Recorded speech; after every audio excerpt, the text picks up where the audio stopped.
There are houses that remember everything. Willowbrook Manor has stood on this ridge for 120 years. Stone walls blackened by Himalayan winters, cedar beams that creak even when no one walks. Tonight, the snow is falling so thick it has erased the road, the phone lines, the rest of the world. 5 old friends came here for one last weekend together. Only 4 will leave. The car doors slam one by one, but the sound barely registers. The storm swallows it instantly, the way it swallows everything out here. You can feel the cold biting through your coat the moment you step outside. The wind carries tiny needles of ice that sting your cheeks and make your eyes water. Evelyn is the first one out. She pulls her collar up high, her breath coming in visible clouds that hang in the air for a second before the wind tears them apart. She stands there for a long moment, looking up at Willowbrook Manor the way you might look at an old lover who has grown older and a little colder since the last time you saw them. The stone walls are darker than she remembers, the ivy frozen solid against them. Marcus comes next. He's already chuckling at some private joke, stamping his boots hard on the gravel to shake off the snow. His laugh echoes for half a second and then disappears into the white. He claps his gloved hands together and says something about the drive being worth it just for the view, but no one really hears him over the wind.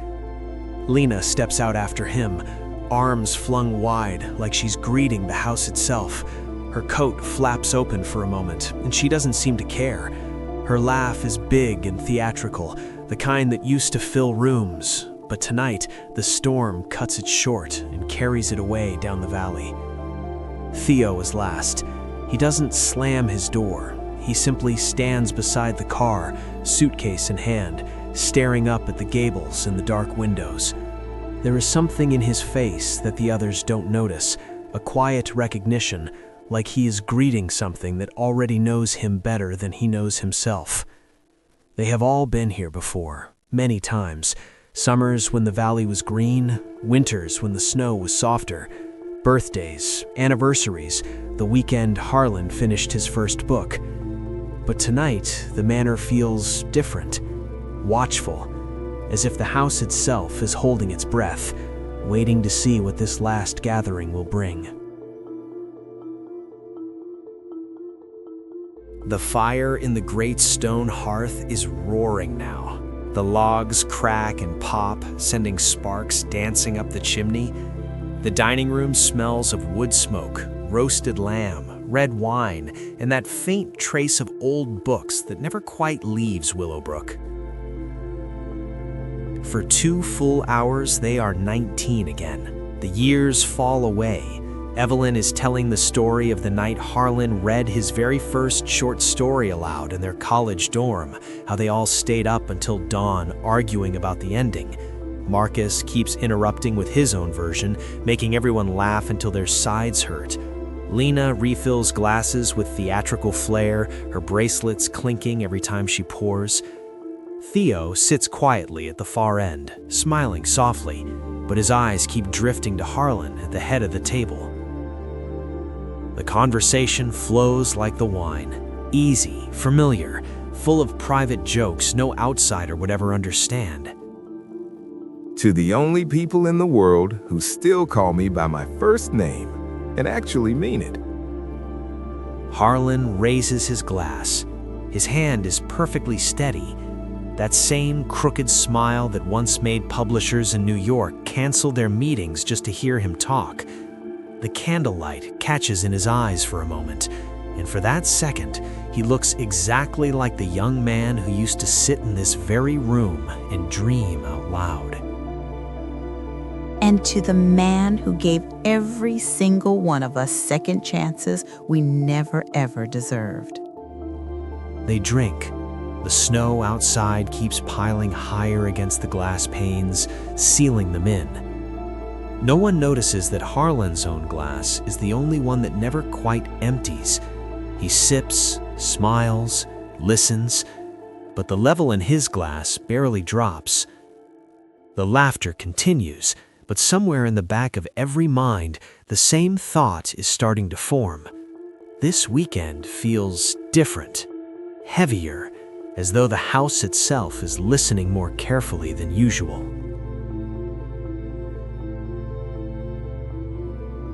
At 9 o'clock, Harlan pushes back his chair. The scrape of wood on the floor cuts through the laughter for a moment. He stands slowly, stretching his back the way he always does after a long meal, and looks around the table at each of them in turn. The candlelight flickers across his face, highlighting the lines that have deepened over the years, but somehow make him look more himself. "I'm going to finish the last chapter tonight," he says, his voice carrying that familiar mix of warmth and quiet determination. "Don't wait up. The dedication, I think it's going to surprise every one of you." He pauses there, letting the words hang in the warm air. His eyes linger a fraction longer on Theo, then move to Lena, then the others. There is something in that look, something almost apologetic, or perhaps grateful, that none of them can quite place in the moment. He gives them that crooked grin they have known for 35 years, the one that always made it impossible to stay angry with him. Then he turns and walks down the long corridor toward the study. His footsteps are steady on the old oak floorboards, each one creaking softly in the way that only this house creaks. The sound fades as he disappears around the corner, the study door closing with a soft, definitive click behind him. The drawing room feels different the moment he is gone. The fire still crackles, the wine is still flowing, but the easy rhythm has shifted. Conversations become a little more forced, laughter a little more careful. None of them will ever hear his voice again, not the way it sounded in that moment, full of promise, full of the future he still believed they all had together. The house settles into silence around them, the storm outside growing stronger, pressing against the windows like it wants to be let in.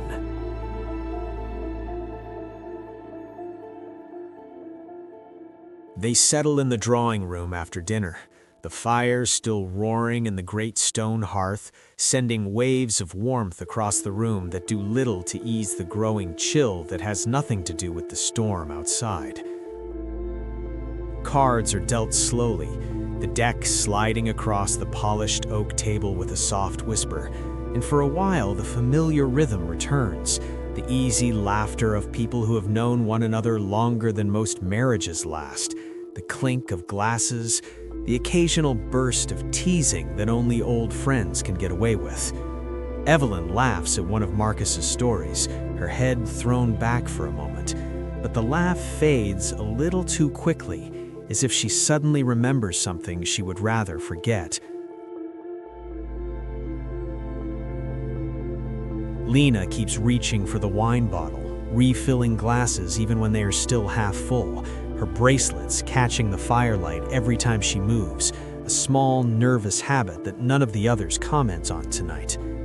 Theo sits at the far end of the table, saying very little, his fingers resting lightly on his cards, but every few minutes his gaze drifts toward the closed study door at the end of the long corridor, lingering there as though he can see straight through the heavy oak and into the room where Harlan is now alone with his manuscript. The conversation turns, as it always does on these weekends, to the memoir Harlan has been working on for the last 3 years. They joke about it at first, raising their glasses in a mock toast, wondering out loud what scandals he might finally put down on paper after all this time, laughing about the old days and the secrets they once swore would never see the light of day. But underneath the laughter, something colder is moving through the room, something that has nothing to do with the wind howling against the windows or the snow piling higher against the glass. It is the knowledge that this time the book is different, that Harlan has promised the final chapter will tell the whole truth about every one of them, the things they have hidden even from each other for decades. Evelyn glances at the study door again. Marcus pours himself another drink, but his hand trembles just once, the bottleneck tapping against the rim of the glass. Lena's smile stays fixed, but it no longer reaches her eyes. Theo says nothing at all, only watches the door. They all feel it now. This weekend is heavier than the ones that came before, as though the house itself is listening more carefully than usual, holding its breath along with them, waiting to see what the last page will reveal when Harlan finally walks back into the room.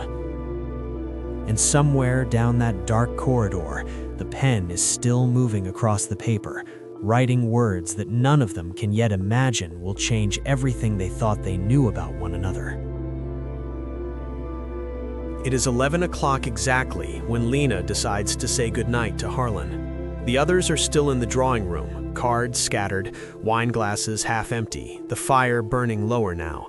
She walks down the long corridor alone, her footsteps soft on the old oak floor, the storm outside pressing against the windows like it wants to come inside and join them. She knocks once, lightly, then pushes the study door open without waiting for an answer.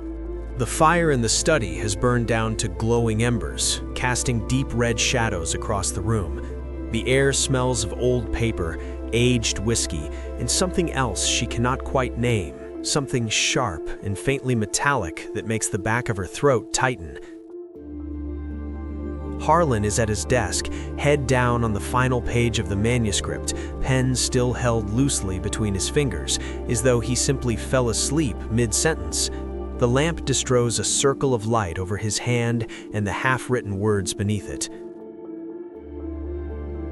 For one terrible, stretching second, Lena thinks that is all it is.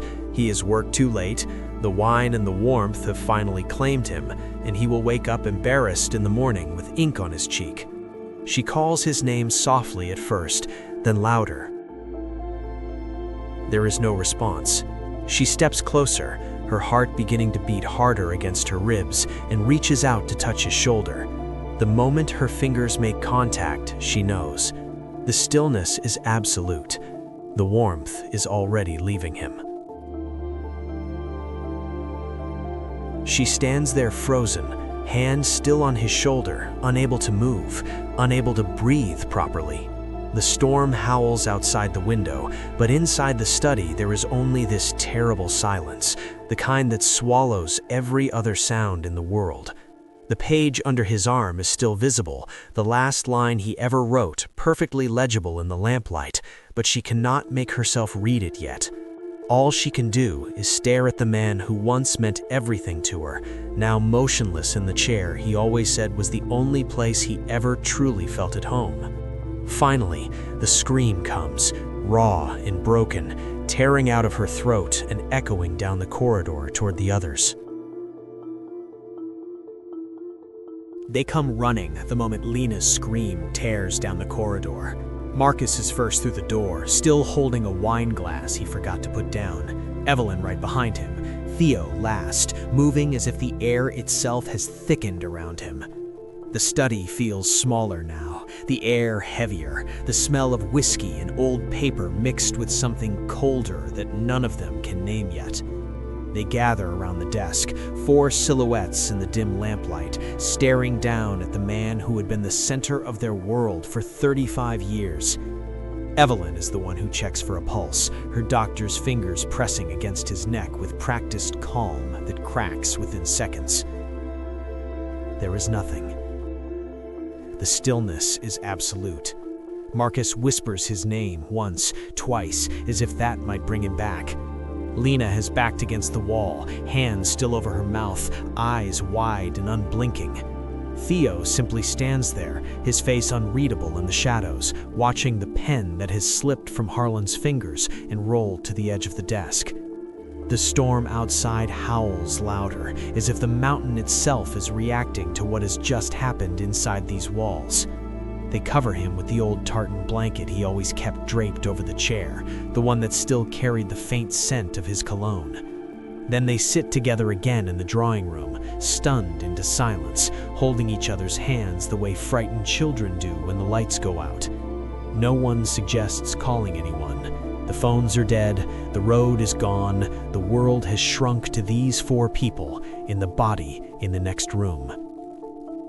The official story forms almost instantly, as if the house itself is helping them write it. Harlan Whitmore died of a heart attack while finishing the book he loved more than life itself. A beautiful, tragic, perfect end to a beautiful life. They repeated to each other in low voices, nodding, agreeing, because the alternative is too terrible to speak out loud. They tell themselves it makes sense. His heart had been giving him trouble for years, the stress of the memoir, the wine, the late nights. It fits, it comforts. But one thing refuses to fit the picture.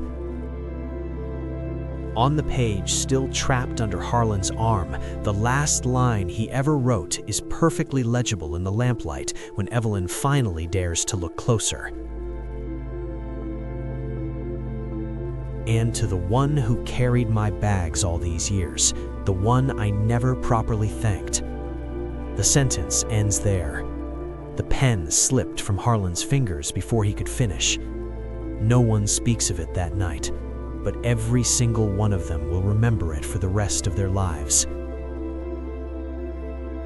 Because the man who wrote those words was not dying of a heart attack. He was being murdered. And one of the 4 people sitting in the next room already knew exactly how it had been done.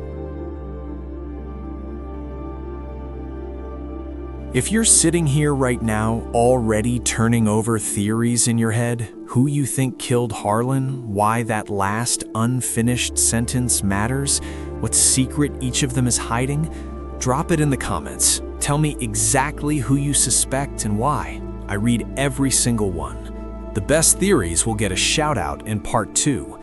If this already gave you that tight feeling in your chest, the one that makes you want to keep going, hit like. It actually helps this series reach more people who love a real slow burn mystery. Share this episode with one friend who you know will stay up too late trying to figure it out with you. Tell them to start from the cold open, because part 2 is where the motives start exploding and everything you think you know begins to crack. And if you want to be here the moment part 2 drops next week, when the suspicions turn vicious and one of them breaks, subscribe right now and turn on the bell. We're only getting started. See you in the next one.